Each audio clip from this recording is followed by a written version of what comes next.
feel weird. Why do you feel weird?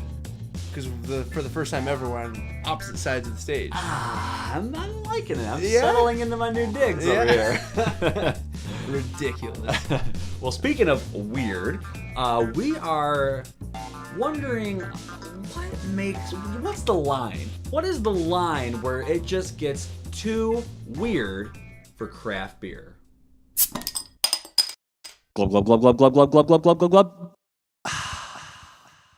Craft beer is an art form, right? This is and you as a brewer, you could attest to this. You know, you're inspired by something, whether it's a flavor or an idea or whatever. You have an idea in your mind, and you're going to try to pair a flavor to that idea. Yeah. Now let's be honest here. Our brewing is 25% art, 25% science, 50% janitorial work. Of course. Let's never forget that. Easily. Forget that. Never forget. Now, there's so many different types of beers out there, and you know there are breweries that are known for experimental weird ass beers. Yeah. Of course, you know, the preeminent example is Dogfish Head, right? I mean, they make some ludicrous beers. I mean, the whole Ancient Ale series is ludicrous. Yeah, but the Ancient Ale series is awesome. Oh, it's definitely awesome. Because usually... And they're pretty good. Yeah, usually they try and just bring back old styles that aren't around anymore that they somehow research to make historically accurate, whatever. Yeah, and I'm down with that as a history teacher. I'm all the way down with that. And the Midas Touch, that's a legit beer. But they're weird, like the chicha, where the corn is chewed by humans and spit. Like, that's weird, right? Like And would you ever try a chicha? Oh yeah, you would try it. It's boiled out. Oh, I don't know. It just makes me, every time I would take a sip, I would imagine someone spitting into my own mouth. You know that this beer has actually been in two people's mouths. Yeah, that's disgusting. And you're baby birding, and I can't do that to myself. So I would love to say I would. I don't know if I could do it. So the question that we're asking is, you know, what is the line where it's like, okay, what's the line between really cool novelty idea and just straight up weird? Yeah. So like on our channel, if they go back far enough, you guys can check out like the Rogue Voodoo Donut Maple Bacon Pretzel Extravaganza. Yeah. Which, you know, see, here's the thing. When it's based off of a food that makes sense, like you could turn the beer into a food, and the food is already kind of sweet, beer can be kind of sweet, that kind of plays well. But the story we read, and what really brought this up, was Vale Brewing Company's Fried Chicken, which is a beer made with fried chicken. And I love fried chicken. I love beer. Beer's pretty good. I could not figure out a way to make that work. Yeah, and didn't you say you had a pickle goza or something? Oh, the pickle goza was real gross. It actually, okay, so again, that was one of those beers that made sense because it was a beer that was already kind of briny on its own, and it was already sour, turning into a pickle beer. Made complete sense. But after about 2 sips, I wanted to puke. Right. Like, it was oh, this is pickle juice. Okay, it's done. So, it's almost like these weird beers are great in moderation, and like festivals are a great place to try weird beers. But where's the line? So, just to add to the discussion, we have from the Brewery, which is a fantastic brewery. Yeah. And we've had lots of their stuff on the show and on the website. We've got the Horchata. Which, horchata, I believe, is like a milk-based tea kind of deal. Yeah. Milk and cinnamon and vanilla. And which to me does not sound very good. I'm real picky about milk. Horchata, that mixture doesn't sound good. Like cinnamon, milk. I don't know, man. That doesn't sound like it's my game. You know, but like what's that kind of pudding? Tapioca pudding? Yeah. With a little bit of like cinnamon. I don't know. It's kind of what it reminds me of a little. Yeah. Yeah, I don't know. Anyway, so this beer is what we have. It's from the brewery. And, you know, it's weird on its own, but by no means is it the weirdest beer we've ever heard of. No. And I guess for me, the beer draws a line when you can't think of a way to make the beer taste like the food you want it to taste like. Well, my thing is this where craft beer is going, where like we have to start making ridiculous food-based beers? Like, is there just nothing else to do? Is there not a way to perfect the style? I mean, I don't know. So to me, my immediate reaction to that was, that's for bad brewers to do. Oh, like a crutch. Yes, like a crutch. Like bad singers need auto-tune. Bad brewers need some type of shtick. But then I almost wanted to immediately retract that because I don't believe anyone in Dogfish Head's a bad brewer. But that's kind of their shtick still. And beers like this are like comedians with ventriloquists. Are you really that funny? You need a ventriloquist to kind of help you along. And to play devil's advocate, Dogfish Head has such a portfolio of steady eddies. Yeah. Like 60, 90, you know, some of their other beer that keeps them afloat. That even if one of their oddball ales is a total flop, which they have been. Like Founders, right? Yeah. Like Founders has their whole Backdoor series or Backwoods series. Yeah. We've had a number of those where they were not good. No, yeah, like the the blueberry one, mango, Lizard mango, of Kaz. yeah, the Lizard of Kaz was straight trash. Yeah, and I can't believe anyone at the brewery was like, "Pretty good, let's bottle and sell it." Yeah. And all I've read online was not good. Right, and so Mango Magnifico was pretty gross. Yeah, and I guess at some point, like, I don't even think they were trying to be all that weird. They were just like, okay, this makes sense.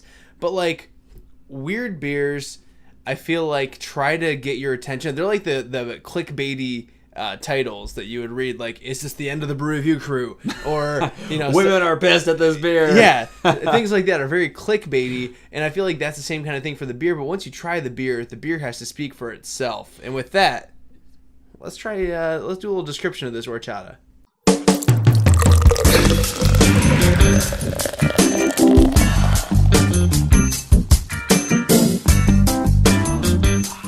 So we're here with Brewery's horchata, and I'm going to tell you, I have not sipped it yet. I'm not going to lie, I'm a little hesitant, but I just smelled it during your last little tirade, and I am more scared now. Like, really? You don't think that smells pleasant at all? I don't know. You know what I mean? Have you ever smelled something you were like, is that good or bad? This definitely is weird. Yeah. Big cinnamon, milky. Yeah, it's that they put lactose in here, and so it kind of has that like milky, creamy kind of smell, which doesn't make any sense, but it does. Have you ever had one of those? It's vanilla, is what it is. It smells vanilla-y. That you're right, but that even plays in. Like, have you ever had one of those Lifesaver? The can, like those, like they were like creamy Lifesavers back in the day. I can't remember what they were calling them. Cream savers. That's what they were called. Ding. Those were good, but also weird. Like, they had a creamy sensation. Well, this one is strange. It definitely has that sort of sensation. I'm interested to take a sip here, so I'm going to. Yeah. Well, while he's taking a sip, I think it's kind of refreshing. It's got this vanilla. It's vanilla and cinnamon, and for some way, like a creamy, milky background, which I know are the three terms we've been throwing out the whole video. But it's like very straightforward. There's a little bit of this like blonde ale behind it, but it's not like sour. It's not too malty. It's sweet. It's not hoppy at all. I don't know. I find it refreshing. I don't know. Yeah. It's not like immediately gross to me. Right. But it's certainly not immediately great either. I'm really perplexed by this. Yeah. This is a weird beer. This reminds me of those the coffee blondes. No. So, like, well, you know what I mean, though? Like, you look at it and then you taste it, and it's two way different things than you expected. Yeah, but those, I feel like, have distinct coffee flavor. Yeah. This has a lot happening. There's a lot of flavor here. Yeah. I don't know what the hell. I guess it's probably horchata. Yeah. But I've never had horchata. Right. So it's kind of like, how do you even taste this? It's like rice pudding to me. It tastes like rice pudding. I've never had it. You never had figgy pudding? No. Bring me some. So yeah, I mean, I'm really interested to hear from you guys, and so, you know, I'm sure as we're talking, you've got some examples popping up in your mind. In the comment section below, I want to know, like, what is some strange beer that you've had, weird beer where you were like right on the fence of novelty, good, weird, don't do it. Like, okay, I'm gonna throw out a couple examples. Okay, please. All right, so we had the Hazelutely Chalktabulous. Yeah. Hazelnut chocolate beer. Not too crazy. No. Okay.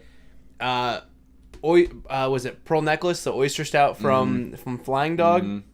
What do you think about that? Because those are bull nuts.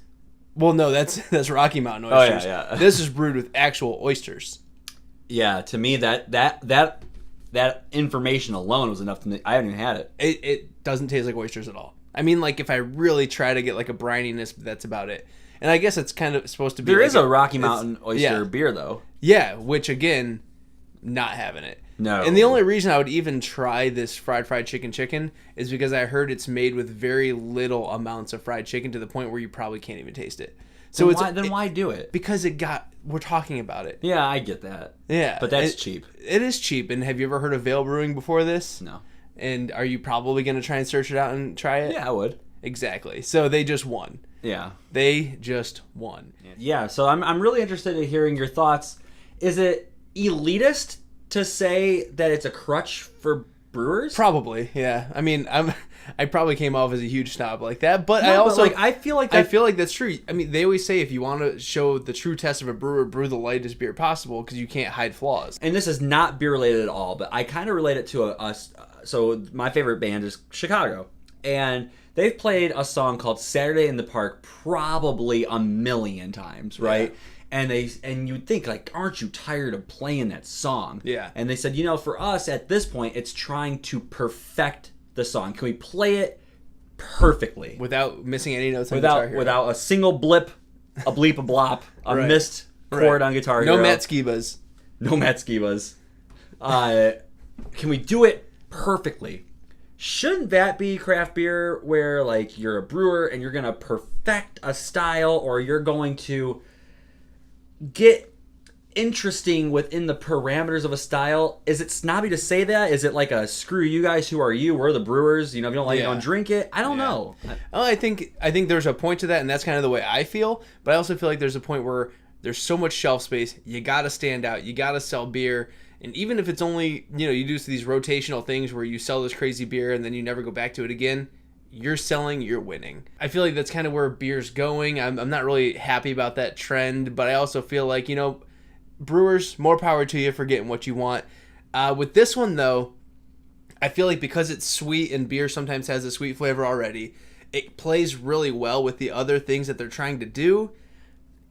I'm going like a 94. I mean, would I go and search this one out all the time? Maybe not, but for the profile they're trying to hit, I mean, there's nothing wrong with it.